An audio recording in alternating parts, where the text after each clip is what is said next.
Sahabat Jejak Islam, berkunjung ke Kelurahan Islam, Kecamatan Tuminting, Kota Manado, Sulawesi Utara. Kita akan menemukan sebuah masjid megah yang pertama kali dibangun di Kota Manado, yaitu Masjid Agung Awal Fathul Mubin. Selain masjid besar ini, sesuai dengan nama kelurahannya, yaitu Kelurahan Islam, maka di kelurahan ini juga terdapat beberapa masjid. Di antaranya Masjid Baitur Rahim yang terdapat di Panti Asuhan Ar-Rahmah dan Masjid Khairul Bariyah.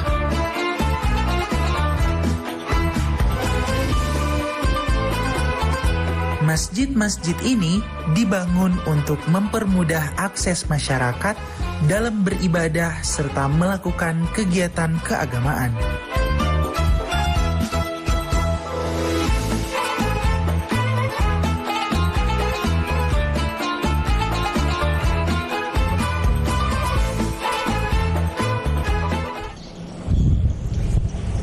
Assalamualaikum warahmatullahi wabarakatuh. Rasulullah sallallahu alaihi wasallam bersabda, "Man dalla ala khairin falahu mithlu ajri fa'ilihi." Barang siapa yang menunjukkan satu kebaikan, maka baginya pahala yang sepadan dengan orang yang melakukannya. Ada begitu banyak cara melakukan kebaikan dan menebar manfaat. Salah satunya adalah dengan bersosialisasi dan merajut hubungan yang baik di antara masyarakat. Nah, kali ini pemirsa, saya akan ajak Anda untuk mengikuti serangkaian kegiatan salah satu jamaah di masjid yang bertempat di Kelurahan Islam Kota Manado, Masjid Khairul Bariyah. Seperti apa? Ikuti saya di Jejak Islam edisi kali ini.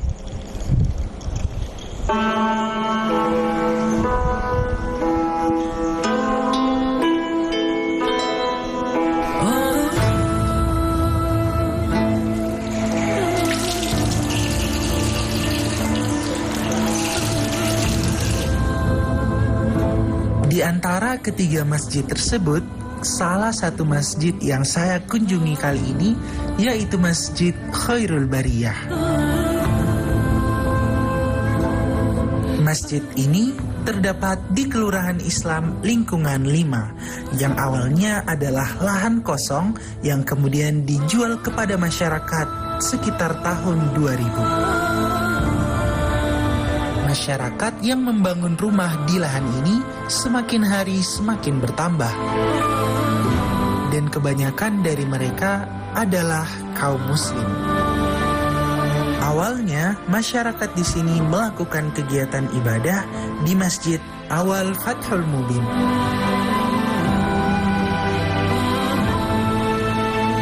Namun, jaraknya yang cukup jauh, akhirnya masyarakat setempat berinisiatif untuk membangun masjid sebagai sarana ibadah yang representatif untuk mendukung kegiatan-kegiatan keagamaan mereka.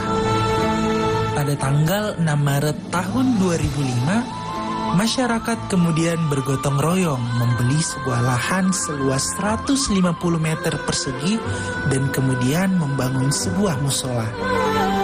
Setelah musola berdiri, seluruh kegiatan keagamaan dilakukan di musola. Sekitar tahun 2006 sampai dengan 2010, masyarakat kembali mengumpulkan dana, kemudian membeli lagi lahan depan musola. Sehingga total keseluruhan lahan musola menjadi 450 meter persegi.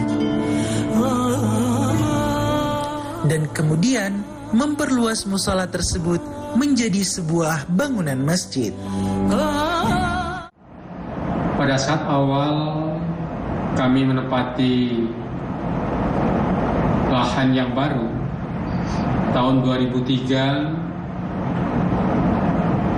semakin banyak penduduk yang datang dan saat itu belum ada tempat ibadah yang representatif karena Masjid Agung Awal Fathul Mubin jaraknya cukup jauh sehingga tidak semua jamaah bisa 5 waktu melaksanakan sholat di Masjid Kelurahan Islam.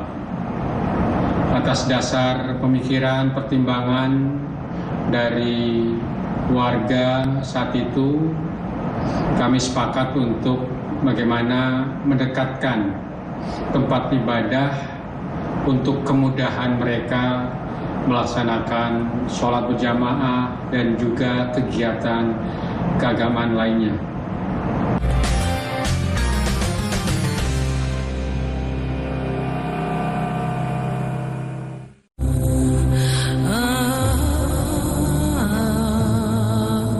Seiring berkembangnya masjid ini, fasilitas-fasilitas terus dibenahi.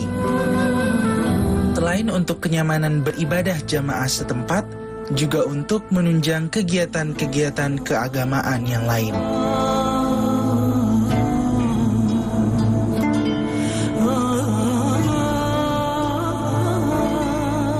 Sejumlah kegiatan seperti sholat berjamaah, penanaman cinta Al-Quran, serta pendidikan akhlak untuk anak-anak juga dilaksanakan dalam program Taman Pendidikan Al-Quran.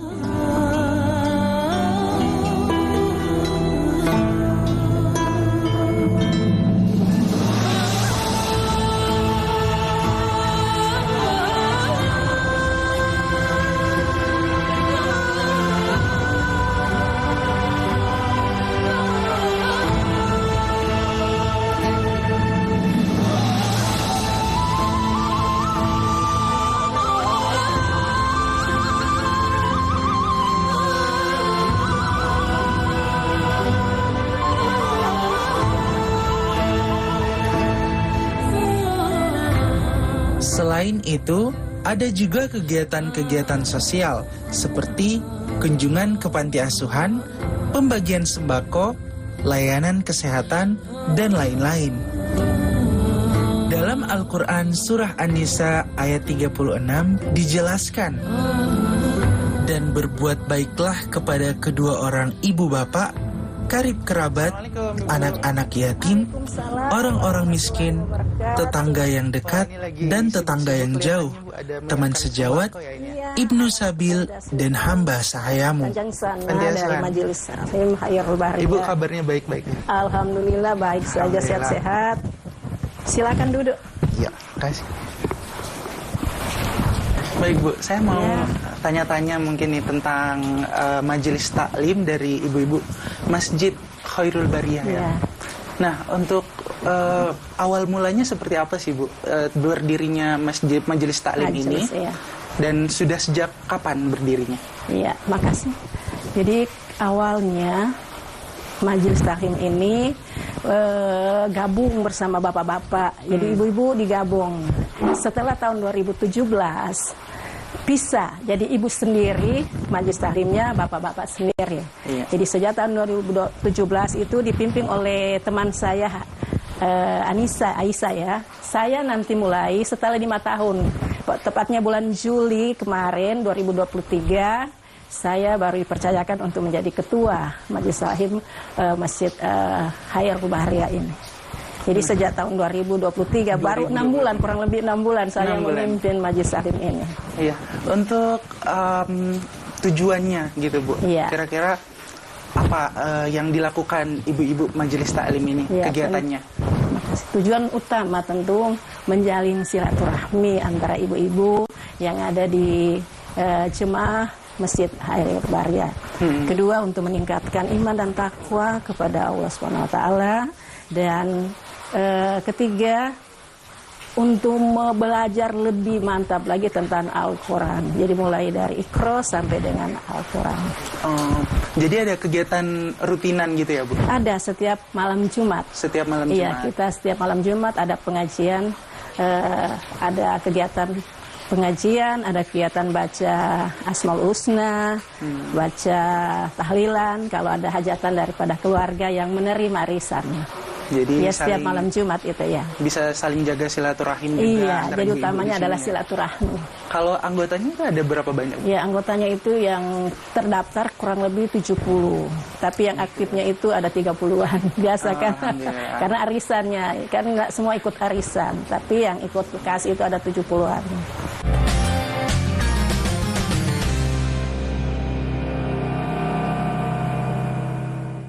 Dan sekarang ada mau kegiatan di mana? Ini ada mau anjang sana ke Panti Asuhan As-Sabirin. Memang program kami sebelum bulan Ramadan kami selalu melaksanakan anjang sana ke Panti Asuhan. Kemudian kalau di masjid sehari sebelum Hari Raya Idul Fitri kami berbagi lagi dengan kaum duafa. Jadi diundang ke masjid. Kalau ke Panti Asuhan kami beranjang sana sama teman-teman. Program ini. Jadi menjadi program rutinan yang menyambut bulan suci Ramadan. Iya, alhamdulillah setiap tahun. Ya. Luar biasa, Ibu. Alhamdulillah. Semoga bisa istiqomah dan juga bisa mendebar manfaat yang lebih banyak lagi, terutama kan kepada kaum duafa yang membutuhkan. Iya, amin. Nah, jadi kan Ibu sudah terbilang ya cukup lama lah ya, beberapa tahun berkegiatan aktif sosial di Majelis Taklim. Kira-kira dari Ibu sendiri melihatnya seperti apa dalam kegiatan bersosial ini menebar manfaat kebaikan kepada orang banyak gitu, Bu? Iya, kalau saya di Hayrul Bariyah kurang lebih 5 tahun ya. Berbagi kebaikan dengan ibu-ibu, apa yang saya dapat dari luar saya bagi ke ibu-ibu yang ada di Majelis Taklim Hayrul Bariyah. Misalnya mari kita sholat tepat waktu, kita kalau zikir, ada amalan-amalan yang kita lakukan setiap hari. Itu menebar kebaikan untuk membagi-bagi ilmu dengan ibu-ibu, teman-teman yang ada di Majelis Taklim Hayrul Bariyah. Luar biasa. Jadi mungkin pensiun secara profesi jadi guru, tapi menebar kebaikannya langsung terus berlanjut. Terus dilanjutkan. Alhamdulillah, semoga selalu diistiqomahkan, Bu, dan menjadi berkah ya. Amin. Ya Rabbi salli ala Muhammad, Ya Rabbi salli alaihi wasallim.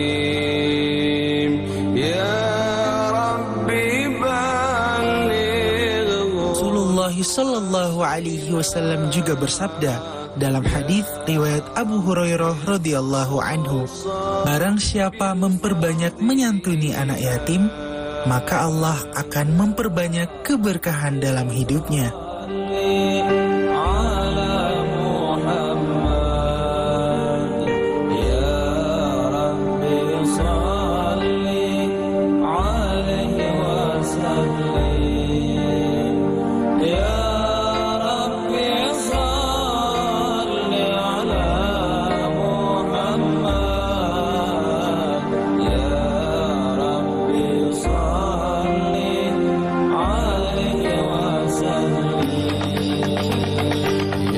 Taklim Hayrul Bariyah juga melaksanakan pertemuan rutin dengan kegiatan pembinaan akidah dan akhlak serta Al-Quran.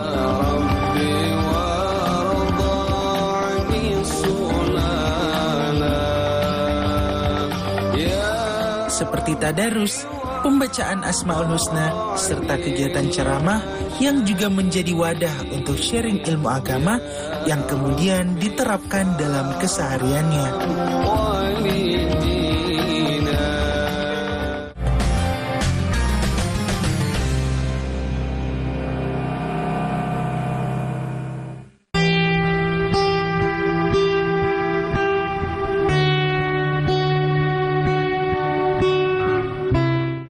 Assalamualaikum warahmatullahi wabarakatuh. Assalamualaikum warahmatullahi wabarakatuh. Assalatu wassalamu ala asrafil anbiya'i wal mursalin Sayyidina wa maulana Muhammadin wa ala alihi wa sahbihi ajma'in. Rabbi shrah li sadri wa yassir li amri wahlul 'uqdatam min lisani yafqahu qawli, amma ba'd. Untuk mengawali acara pada sore hari ini, marilah kita sama-sama membuka dengan membacakan suratul Fatihah. Ala hadhihi niyya wa ala kulli niyatin sholihah wa ala idari nabi Muhammad sallallahu alaihi wasallam. Al-Fatihah. A'udzubillahi minasyaitonir rajim. Bismillahirrahmanirrahim. Alhamdulillahirabbil alamin arrahmanir rahim maliki yaumiddin. Iyyaka na'budu wa iyyaka nasta'in. Ihdinas siratal mustaqim, siratal ladzina an'amta 'alaihim ghairil maghdubi alaihim waladdallin. Amin, amin, amin, Allahumma amin. Selanjutnya yaitu siraman kalbu yang akan disampaikan oleh Al-Mukarram kita, Bapak Al-Ustadz Haji Kadafi Sawe, Sarjana Agama. Kepada Bapak disilahkan. Bismillahirrahmanirrahim. Assalamualaikum warahmatullahi wabarakatuh. Waalaikumsalam warahmatullahi wabarakatuh. Bismillahirrahmanirrahim. Alhamdulillahi rabbil alamin. Al-wahidil ahad, al-fardis samad, al-hayyul qayyum, malikal mulki, dzil jalali wal ikram. Assalatu wassalamu ala asyrafil anbiya'i wal mursalin, sayyidina wa habibina wa syafi'ina wa maulana Muhammadin sallallahu alaihi wasallam wa ala alihi wa sahbihi ajma'in. Subhanaka la ilma lana illa ma 'allamtana innaka antal alimul hakim. Shadaqallahul azim wa sadaqa rasuluhul karim. Amma ba'du.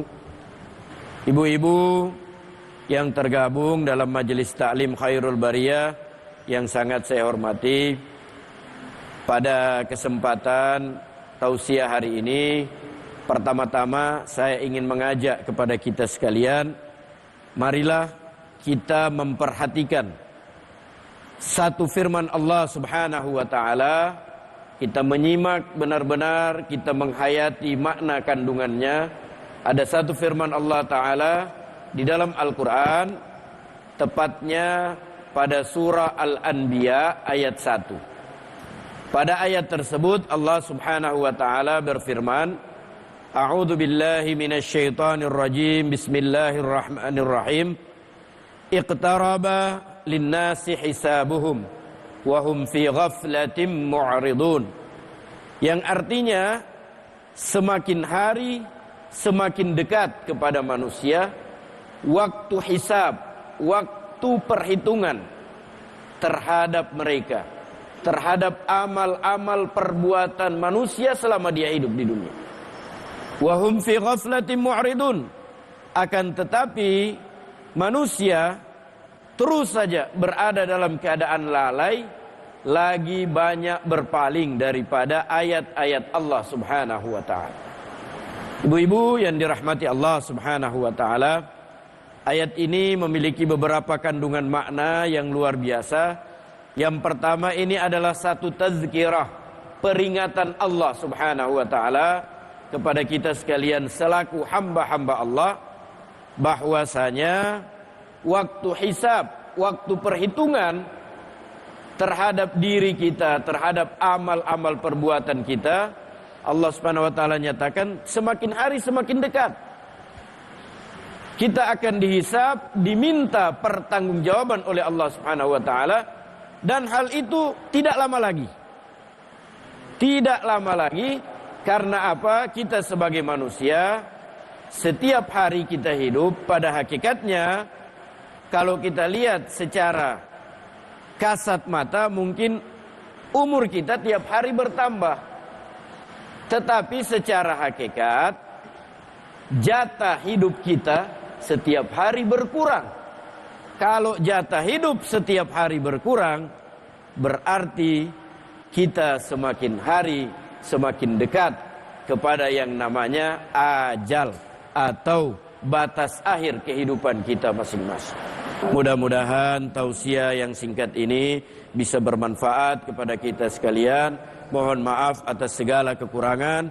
Wabillahi taufik wal hidayah. Wassalamualaikum warahmatullahi wabarakatuh. Waalaikumsalam warahmatullahi wabarakatuh. Saya mendengar ceramah Ustaz tadi luar biasa, banyak pelajaran yang bisa diambil. Iqtaraba linnasi hisabuhum. Waktu kita hidup di dunia ini singkat. Tentu karena singkat kita ingin yang terbaik. Salah satu indikatornya kan kata Nabi SAW, khairun nas anfa'uhum linnas. Sebetulnya Ustaz, apa hal yang paling mendasar yang bisa kita lakukan ketika kita ingin menjadi manfaat, terutama di lingkungan sekitar kita?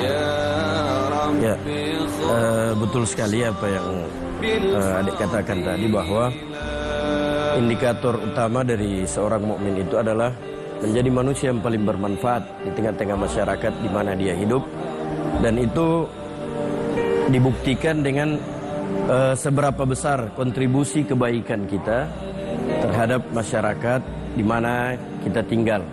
Ya, kita memberi manfaat yang terbesar. Kalaupun kita tidak bisa memberi manfaat, maka para ulama mengatakan berdasarkan hadis-hadis Nabi, jangan sekali-kali engkau membuat bahaya, mudarat, keburukan, ataupun hal-hal yang bisa menyakiti orang lain. Sekecil apapun itu. Jangan sudah tidak buat kebaikan, tapi kerusakan justru banyak.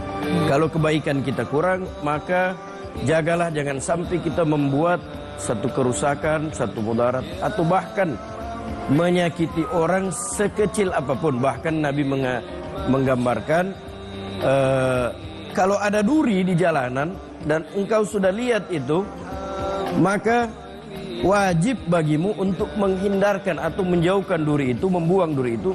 Jangan sampai ada orang lain yang celaka. Ya, ini cuma sampai tertusuk duri.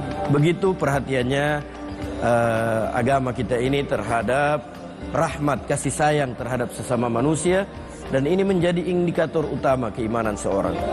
Ya, dalam satu hadis Nabi mengatakan, irhamu man fil ard yarhamukum man fis sama. Ar-rahimuna yarhamuhumur rahman. Sayangilah, cintailah semua yang apa di bumi ini, terutama sama saudara kita, sama manusia. Cintai dengan tulus dan ikhlas. Tebarkan kebaikan sebanyak-banyaknya di tengah manusia. Maka niscaya Ar-Rahman, zat yang maha pengasih, yang maha penyayang, akan mencurahkan rahmat dan kasih sayang kepadamu. Itulah saya kira demikian di antara makna kita ini seharusnya menjadi pelopor-pelopor untuk menebar cinta, menebar kasih sayang, menebar kebaikan di permukaan bumi ini. Masya Allah, sesederhana menyingkirkan duri. Iya, bayangkan ya, kita bisa agar bayangkan. saudara kita yang lewat tidak tersakiti dengan duri itu. Jadi menjadi manfaat sesederhana itu. Ya. Islam memberikan ganjaran yang sangat besar. Ya, luar biasa. Masya Allah. Semoga kita bisa mengambil hikmah dalam perjalanan kita kali ini. Dan alhamdulillah kita sudah melihat serangkaian kegiatan dari jamaah Masjid Khairul Bariyah. Semoga perjalanan kita mendapat manfaat dan juga memperluas wawasan kita. Amin. Amin. Sampai jumpa di edisi Jejak Islam selanjutnya. Wassalamualaikum warahmatullahi wabarakatuh. Waalaikumsalam. Terima kasih Ustaz. Ya.